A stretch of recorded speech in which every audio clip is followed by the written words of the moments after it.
Good morning my dear students. सबसे बढ़िया board Bihar board, और बिहार बोर्ड की तैयारी कैसे करें, और ख़ास करके मैथ जो ज्ञान है, मैथ सभी विषयों का जो ज्ञान है उसमें हम अच्छा कैसे करें, बहुत आसान है। मैथ को लोग भूत कहते हैं, लेकिन वो भूत नहीं है। वह इतना इजी है कि एक बार उसको बस में कर लीजिए, फिर वह आपका साथ जिंदगी भर नहीं छोड़ेगा। केवल उसको दिमाग से समझना है, और जब दिमाग से आप समझ लेते हैं तब आप देखिए, कोई भी संसार का कंपटीशन हो, रेलवे हो, बैंकिंग हो, दरोगा का हो, जिस चीज का आप कंपटीशन निकालना चाहते हैं, आप चुटकी बजाएंगे और एकदम निकल जाएगा। लेकिन हाँ, उसको थोड़ा सा दिमाग तो लगाना ही पड़ेगा। और देखिए, अभ्यास अभ्यास अभ्यास, मैथ का एक ही सूत्र है, अभ्यास। तो देखिए, आज श्रेणी पढ़ेंगे। और प्यारे बच्चों, श्रेणी जिसको प्रोग्रेशन कहते हैं, प्रोग्रेशन, श्रेणी, प्रोग्रेशन, सीढ़ी देखे ना कैसे प्रोग्रेस करता है, एक डंडा से दूसरा डंडा, दूसरा डंडा से तीसरा डंडा। तो वह प्रोग्रेशन 3 प्रकार का होता है। एक समानांतर श्रेणी, गुणोत्तर श्रेणी और हरात्मक श्रेणी।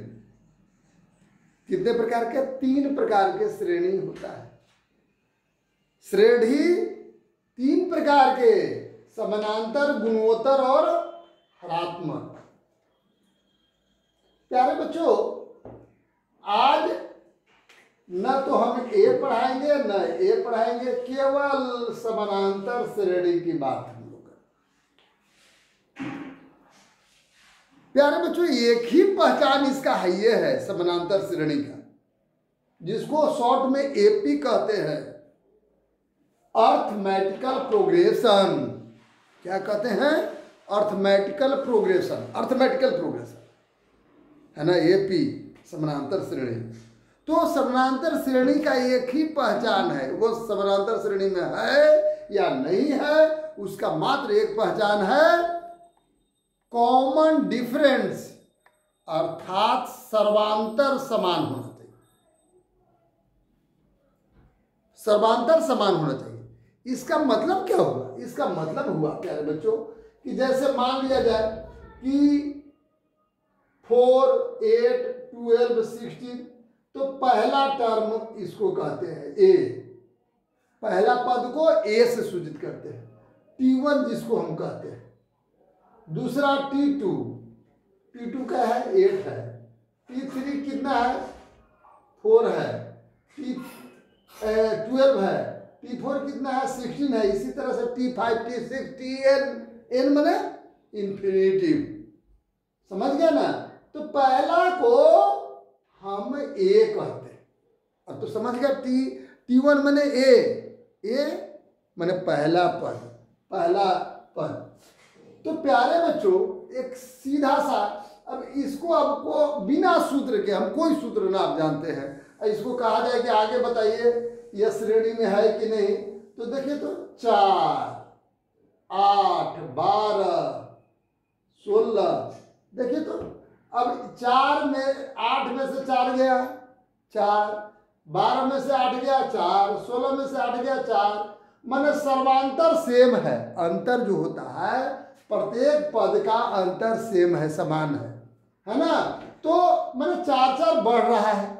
तो अगर अन्य लिखने के लिए कहे तो हमको पूछिएगा, 4-4 जोड़ते चल जाइए, कितना? 4 और जोड़िए तो 20, 4 जोड़िए तो 24, 4 और जोड़िए तो कितना 28। इस तरह से आप तो जान गए, बिना सूत्र के तो आगे 3 को और बना दिए। कोई सूत्र की जरूरत पड़ी? कोई जरूरत नहीं है, भी तो श्रेणी ही है। कितना इजी आप चैप्टर पढ़ रहे हैं, केवल दिमाग में लगाइए। तो प्यारे बच्चों, मैंने बताया किसी भी श्रेणी का प्रथम पद ए, किसी भी श्रेणी का प्रथम पद ए और सर्वांतर को डी, डी माने डिफरेंस, सर्वांतर को डी से सूचित करेंगे। तो T1 ए, तो ए को कैसे, वो सूत्र बनाइए। तो ए को हम ऐसे नहीं कर सकते हैं d plus 1 minus 1 into D. अरे भैया एक सूत्र बतला रहा, डी भी आना चाहिए ना। तो पहला पद में 1 में से 1 गया 0, 0 में डी से मल्टीपल किए तो 0, माने पहला पद ए हुआ, कोई सूत्र नहीं। दूसरा पद में कैसे है, दूसरा पद में डी जितना सर्वांतर था वो जुट गया दूसरा पद में, तो ए प्लस डी। तो इसको कैसे कर सकते हैं, ए प्लस 2 माइनस 1 इंटू डी। दिख रहा है 1, दूसरा पद है तो 2 माइनस 1, पहला पद है तो 1 माइनस 1, दूसरा पद है तो 2 माइनस 1, तीसरा पद रहेगा तो ऐसे ही क्या हो जाएगा 3 माइनस 1, तो 3 माइनस 1 कर देंगे तो 2 हो जाएगा ना, 2d, a प्लस 2d। चौथा पद रहेगा तो a प्लस 3d, माने 1 कम d, चौथा पद है। तो प्यारे बच्चों अब इसको बंद कर दिए। पांचवा पद रहता है a प्लस 4d, ये तो आप समझ रहे हैं इधर। लेकिन इस सूत्र से आप आइए, जैसे सूत्र हम बना रहे हैं, a प्लस कितना, a प्लस पहला पद है तो a plus 1 minus D, 1 minus 1d, दूसरा पद है तो a प्लस 2 माइनस 1d, दूसरा पद है तो 2 हो रहा है। तो एनवा पद रहेगा तो क्या होगा, a plus n minus 1d, दूसरा पद रहता है 2d, 2 माइनस 1d, तो n पद रहेगा तो क्या हुआ, n माइनस 1 इंटू डी। तो ये क्या हुआ प्यारे बच्चों, यह आपका एक फार्मूला हो गया। यही तो है वो फार्मूला, जेमा पद निकालना रहेगा उसका एक फार्मूला हो गया। क्या, Tn equal to a plus n minus 1 into D. याद हो गया माइंड में, एकदम याद हो गया होगा, है ना। तो इस चीजों को, अर्थात d जब हम निकालते हैं सर्वांतर को d कहते हैं, डिफरेंट, तो हमेशा इक्वल होगा। T4 माइनस T3 बराबर होगा T3 माइनस T2 बराबर होगा T2 माइनस T1, माने हमेशा कोई पद का अंतर ले लीजिए, लगातार पदों का अंतर सर्वांतर सेम होगा। अब प्यारे बच्चों कुछ समाज के ऐसे चीज है, क्योंकि हम चैप्टर चल रहे थे एक्सरसाइज 5.1 आपका BTBC। मैंने कहा था कि मैथ में अगर 100 में 100 लाना है तो पहले अभ्यास आपको BTBC बुक से करना है, और इसके बाद जो भी साइड बुक है आपके पास, जिस पब्लिकेशन का साइड बुक है उसको उठाइए और बनाना शुरू कर दीजिए। लेकिन फर्स्ट BTBC बुक अवश्य खत्म कर दीजिए। तो प्यारे बच्चों मैं ये कह रहा हूँ, जैसे अब ये कह रहा है कि पहला क्वेश्चन आप देखिए, इसका 5.1 का पहला का 1 कहता है कि एक टैक्सी का किराया प्रथम किलोमीटर के लिए 15 रुपया है और फिर प्रत्येक किलोमीटर के 8 रुपया लगता है। तो बताइए कि उस श्रेणी में है कि नहीं, श्रेणी समानांतर श्रेणी है। तो सोचे के बात है प्यारे बच्चों। अब अपने हम अति करिए कि समान ढंग से बढ़ रहा है कि नहीं। जैसी टेम्पो को चढ़े तो आपको कितना रुपया लगा, 15 रुपया लगा। फिर 1 किलोमीटर गए, है ना, तो फिर कितना 8 रुपया जुट गया। चढ़े वैसे 15 रुपया, है ना। अब फिर प्रत्येक किलोमीटर किराया 8 रुपया। 2 किलोमीटर गए तो 8 और जुट गया तो 16 रुपया, तो 15 और 16 है ना। फिर अगला गए तो फिर 8 रुपया जुड़ गया, तो 24 रुपया जुड़ हो गया, है ना। तो अब देखिए तो ये किस क्रम में बढ़ रहा है, और सर्वांतर सेम है कि नहीं है ना सेम। ये 15 हो गया, देख रहे हैं ना। अब 15 और 8 कितना हो गया आपका 23, ये आपका 23 रुपया हो गया। 23 यहाँ है ना, 23 और 8 और अधिक कर दीजिए तो कितना हो गया 31 रुपया। समझिएगा 31 रुपया। फिर इसमें जो है और जुड़ गया 8 रुपया, 8 और बढ़ते चले रहा है, तो 31 अब 8 का है कितना हो गया 49। अब देखिए तो घटा करके इसमें से इसमें घटा रहे हैं, माने ये क्या बढ़ते चल रहा है, 8 8 8 बढ़ते चल रहा है। एक माने सर्वांतर डी का मान 8 हो गया। अरे 8 बढ़ रहा है, माने इसमें से इसमें घटाइए, 39 में से 31 घटाइए 8, 31 में से 23 घटाइए 8, 23 में से 15 घटाइए 8, मतलब 8 8 सर्वांतर अगर सेम है तो वह क्या चीज समानांतर श्रेणी में है, एपी में है। तो लिखेंगे हाँ यह एपी में है, यस हाँ एपी में है, कोई दिक्कत। अब देख लीजिए प्यारे बच्चों, अब तीसरा कहता है कि कुआं खोदाई का पहला मीटर मतलब जैसे खोदना है आरंभ किए तो 150 और फिर ओकर बाद प्रत्येक मीटर में 50 रुपया फिर बढ़ेगा। अरे भाई तो ये भी तो श्रेणी में है।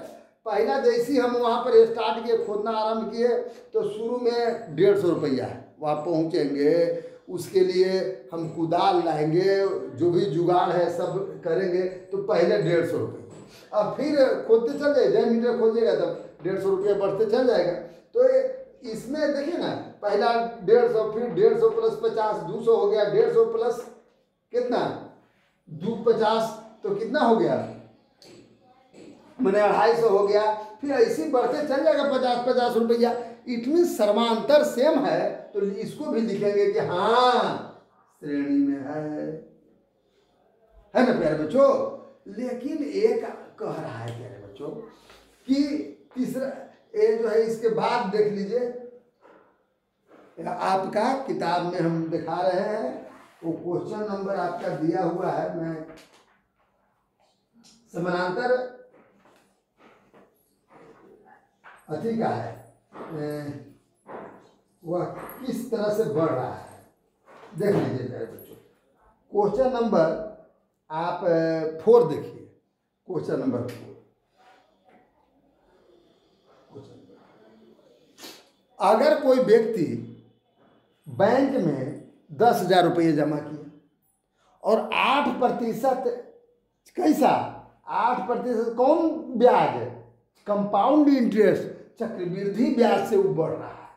तो प्यारे बच्चों चक्रवृद्धि ब्याज का तो आप फार्मूला पढ़े थे कि ना पढ़े थे, पहले ही बताइए क्या पढ़े थे। P into 1 plus R by 100 है ना। तो दूसरा बरस में 2 हो जाएगा, तीसरा बरस में कितना हो जाएगा 10,000 इंटू 1 प्लस 8 बाई 100 पावर 3। तो अगर इसको हल करते हैं तो कॉमन डिफरेंट आपका सेम नहीं आएगा, क्योंकि स्क्वायर में ये स्क्वायर है क्यू है तो ये सेम नहीं होता है। इसीलिए यह आपका 4 नंबर यह एपी में नहीं है, समानांतर श्रेणी में नहीं है। क्यों नहीं है, क्योंकि अगर इसको हल करके एक में से घटाते हैं, इसको हल करके इसमें से घटाते हैं तो आपका समांतर सेम नहीं है। तो समांतर बराबर नहीं रहने के कारण यह श्रेणी में नहीं है प्यारे बच्चों। अब आइए दूसरा नंबर क्वेश्चन कह रहा है। दूसरा नंबर क्वेश्चन कहता है कि आपका ए दिया हुआ है, बताइए ए दिया हुआ है, ए माने क्या बताए थे याद है, पहला पद T1, ए दिया हुआ, डी माने कॉमन डिफरेंस दिया हुआ है। तो 3 अन्य पद को निकालें, तो भैया अगर इस श्रेणी में है 3 अन्य पद निकालने के लिए कहेगा, मतलब डी से पता चल गया कि वह कह बढ़ रहा है। अब पहला पद मालूम है तो कोई सूत्र की जरूरत है, ये सूत्र रखा हुआ रहे, एक और पर आप बना सकते हैं, ये सूत्र पे भी बना सकते हैं, आपका सूत्र पर भी बन जाएगा। ए के मान दे दीजिए और एन के जगह पर जमा पद है वो दे दीजिए, डिफरेंट जितना है वो दे करके बना सकते हैं। लेकिन मैं बिना सूत्र के आपको बतला रहा हूँ, ये सूत्र तो याद रखना है, ये नहीं उसको भूल नहीं जाना है। क्या समानांतर श्रेणी में क्या मैंने बताया था, ए प्लस n-1 इंटू डी, याद हो गया? क्या समानांतर श्रेणी में एपी इक्वल टू क्या पढ़े थे, टीएन इक्वल टू क्या पढ़े थे, TN equal to A plus n-1 into D, वही ने लिखा इधर। तो प्यारे बच्चों अभी 3 अन्य निकालना है, ये जो मैं यहां ले चल रहा था, देखिए यहाँ। तो पहला पद आपका कितना है, ए इक्वल टू 10 और डी इक्वल टू 10, दोनों है ना। तो 4 पद लिखना था, 4 पद, पहला पद 10, दूसरा पद फिर डी 10, माने समांतर अंतर 10-10 बढ़ते चल जा रहा है, 10 है ना, डी माने अंतर 10 बढ़ रहा है। अरे भैया तो पहला पद याद है 10 कह रहा है, तो दूसरा पद में 10 जोड़ो तो 20, तीसरा पद में फिर 10 जोड़ो तो 20 और 10 30, और फिर 10 जोड़ो तो 40। कोई सूत्र की जरूरत है, आसान है। अब उसी तरह से प्यारे बच्चों चौथा नंबर क्वेश्चन का था ए इक्वल टू 1 और डी इक्वल टू 1/2, देख तो 1/2 ये ऐड होते चल जाएगा, है ना। 1 तो पहला हो गया, दूसरा में 1/2 जो ऐड कर, तीसरा में एक 1/d मैंने 2 इंटू 1/d हो गया ना। और अगला में क्या दीजिए -1 प्लस 3 इंटू 1/2, है ना। तो इस तरह से बढ़ते चल गया। तो आपका कितना हुआ भाई, तो पहला पद -1, पहला पद तो आपका कितना था, पहला पद आपका -1 था। दूसरा पद अगर एकरा में से -1 में हाफ सेपरेट करते तो -1/2 हो गया, फिर हाफ में से फिर -1/2 सेपरेट करते हैं। देखिए 2 से 2 इसको काट दीजिए, माने -1 और +1 तो 0, फिर -1 अगर इसमें अगर ये 0 हो गया, फिर +1 और जोड़ते 1/2 जोड़ते हैं तो 1/2 हो जाता है। इस तरह से प्यारे बच्चों बढ़ जाता है। ये क्या समझ में नहीं आ रहा है, देख लीजिए फिर से देखिए।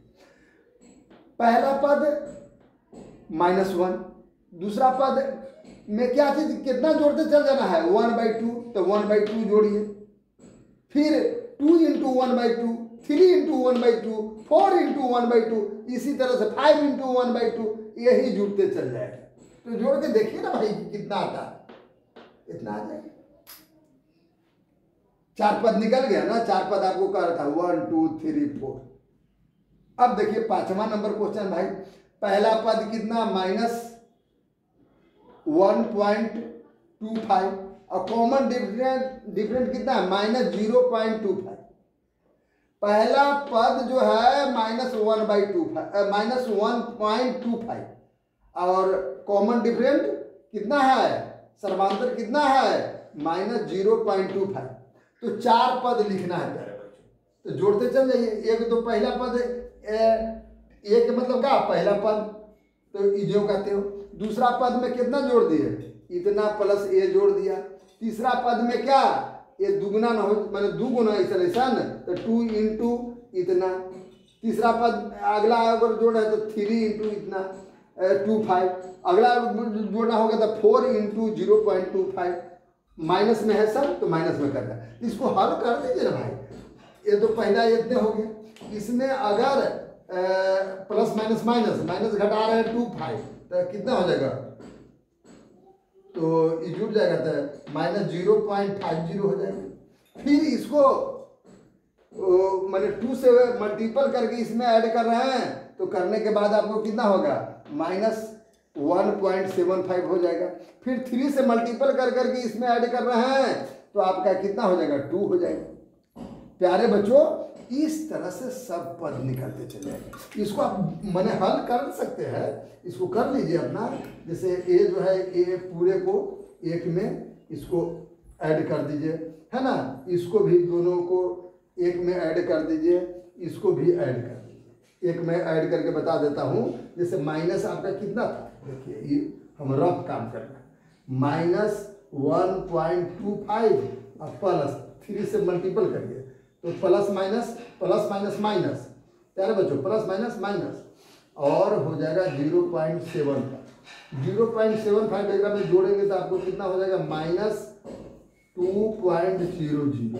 तो 2.00 का मतलब -2 यहाँ लिखा कि ना लिखा। इस तरह से प्यारे बच्चों सबको जो मैंने बताया, मैंने पहला टर्म, पहला पद, दूसरा पद, तीसरा पद, चौथा पद, तो ये आपका 4 पद कह रहा था तो 4 पद मैंने नीचे लिख दिए। कोई दिक्कत? इस तरह समझ गए? तो प्यारे बच्चों अगर पहला पद याद रहे, दिया हुआ रहे और डी के मान दिया रहे तो वही जोड़ते चल जाइए। आपको जय पद निकालना है 4 पद 5 पद, जितना पद निकालना है उतना पद निकाल दीजिए प्यारे बच्चों, आपका सब बन जाएगा। अब 3 नंबर क्वेश्चन देखिए। 3 नंबर क्वेश्चन कहता है कि 1/3 है ना, 5/3, 9/3, 13/3, वाह सब बाई 3 है।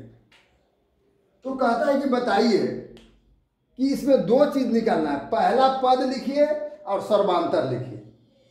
पहला पद तो ये जो फर्स्ट है तो पहला पद हो गया, और सर्वांतर मैंने क्या पढ़े थे T2 - T1, मैंने T2 तो पहला को T1, दूसरा को T2, तीसरा को T3 T4, तो T2 - T1 मैंने 5/3 -1/3, तो एलसीएम लिए तो 3 और 5 में से 1 गया तो 4/3, सर्वांतर 4/3 आया।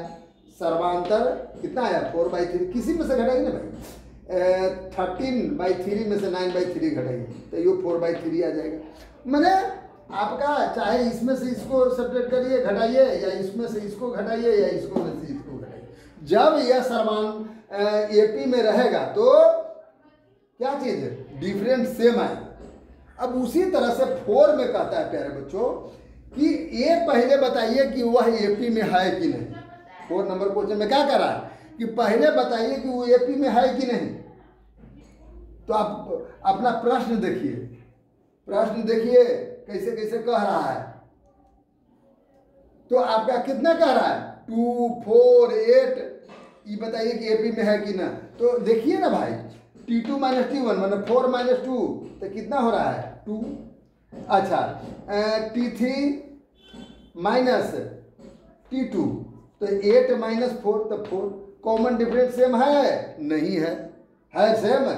T2 - T1 तो एक में D के मान कितना आया देखिए 2 आया, और T3 - T2 कह दिए तो इसमें 8 - 4 किए तो 4 आया। अरे भैया सर्वांतर में हमेशा तो सेम आना चाहिए, तो सेम नहीं है इसलिए समानांतर श्रेणी में नहीं है। और जब समानांतर श्रेणी सर्वांतर समान नहीं है, सर्वांतर समान नहीं है और सर्वांतर समान नहीं तो वो एपी नहीं है, अर्थात समानांतर श्रेणी नहीं है। अब पहचान जाएंगे कि नहीं कि कौन समानांतर श्रेणी में है कौन नहीं है। उसका मुख्य पहचान क्या है, सर्वांतर सेम आना चाहिए, बराबर आना चाहिए। अब देख लीजिए प्यारे बच्चों, ये रूट में दिया है 3 + √2, 3 + 2√2, 3 + 3√2। अब इसमें भी देख लीजिए डी का वैल्यू निकालिए तो T2 - T1 it means T2 कितना है 3 + √2 - T1 3 है तो 3 से 3 कैंसिल तो √2 हो गया। इसमें डी के मान कितना हुआ √2 हुआ।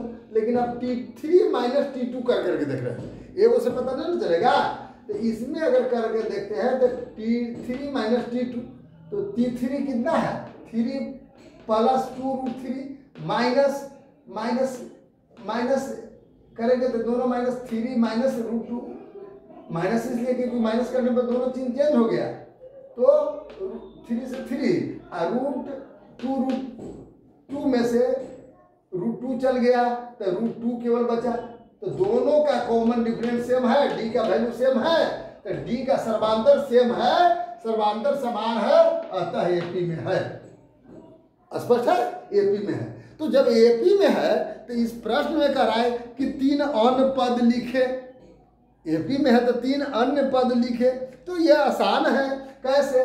तो पहला पद देखिए, अभी माने प्रत्येक में √2 बढ़ते चल जाएगा। तो पहला में कितना हो गया 3 है, तो एगो √2, तो इसमें कितना बढ़ा 2√2, 3√2, तो अगला में कितना हो जाएगा, अब आंख बंद करके 4√2, 3 + 4√2, 3 + 5√2, 3 + 6√2, आउ कहेगा 3 + 7√2, 3 + 8√2, 3 + 9√2, 3 + 10√2, मैंने √2 बढ़ रहा है।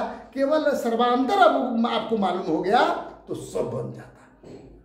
सर्वांतर केवल मालूम करिए, पहला पद मालूम हो जाए तो हमको कोई सूत्र की जरूरत, ऐसे ही जोड़ते चल जाइए, आपको बनते चल जा रहा है। कितना आसान यह है ना। अब जैसे देख लीजिए 8 नंबर क्वेश्चन कहता है प्यारे बच्चों कि समान है -1/2। पहले क्वेश्चन देखिए किताब में, क्वेश्चन पहले देखिए -1/2, अरे एक ही चीज बार बार कह रहा था। यह एपी में हो सकता है, कुछ नहीं वृद्धि है, लगेगा कि एपी में नहीं है, लेकिन वह एपी में है। क्यों? क्योंकि अगर कहा जाए सर्वांतर डी के मान निकालिए ना, -2 -1/2 तो 0, फिर तीसरा पद माइनस दूसरा पद निकालिए तो ये 0, तो सर्वांतर 0 आ रहा है। तो सर्वांतर 0 आए तो वह भी एपी में है, क्योंकि एपी का समानांतर श्रेणी का पहचान है कि कॉमन डिफरेंट हमेशा सेम आना चाहिए, बराबर आना चाहिए। तो एक में बराबर आ रहा है, भले ही बढ़ नहीं रहा है, उतने के उतने रह जा रहा है, तो एपी में है। तो अन्य और कह रहा है कि 3 पद, तो वही लिख दी ना, -1/2, -1/2, -1/2 है ना। तो यह एपी में है। प्यारे बच्चों, इस प्रकार से इस चैप्टर में कोई भी दशमलव में दे, रूट में दे, केवल डी निकालिए, है ना, और एक डी निकाल करके अन्य 4 पद का है, 5 पद का है, निकालते चलिए। तो क्या एपी आप समझ गए होंगे। तो कलम उठाइए, कॉपी उठाइए और एकदम लग जाइए बनाने के लिए। धन्यवाद।